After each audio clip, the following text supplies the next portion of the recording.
I am Lieutenant Colonel Tyrone Barrione. I'm the commanding officer of 1st Combat Engineer Battalion. I'm also the commanding officer of Task Force Sapper for the JTF, Joint Task Force Southern Border. So Task Force Sapper's primary mission is conduct general engineering. And this particular stage of the mission is barrier reinforcement. There's an existing barrier, both a primary and a secondary barrier here on the Mexican-American border in San Diego. So there's roughly about 15 to 18 miles of this barrier. And we are conducting reinforcement with concertina wire, an obstacle that delays and disrupts any illegal activity and crossings. So we've been placing concertina wire by welding the engineer stakes, the green E stakes, welding them onto the barrier and then tying in the concertina wire on top of that.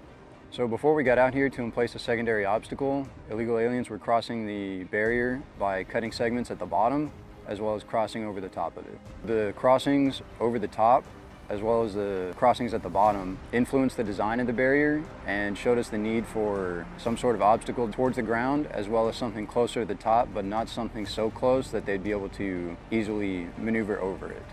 The equipment that we're using, welding equipment, is not unfamiliar for most of our Marines who have the specialty. However, we don't have the depth of welders in the Marine Corps, frankly, that is required out here. So what we have done is gathered Marines who have experience from welding, Marines who have it as a specialty, and we have provided them OJT, on-the-job training, and we've provided them opportunities to learn how to weld in this basic manner to apply the brackets. And as they gain proficiency and show proficiency, we then move them into higher and more challenging employment of the welding kit and the brackets for the barrier reinforcement.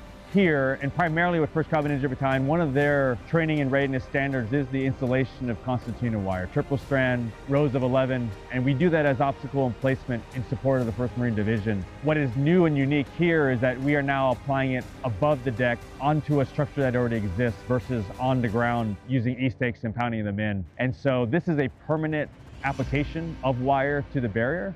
We cannot prevent all crossings with our obstacle. It has to be paired with the activities and mission that the Army is doing with their monitoring, detecting, and deterring of crossings, and the U.S. Border Patrol also doing the same thing. There are young men and women here that are proud to serve their country, and they are proud to do a mission that makes sure that their loved ones are safe.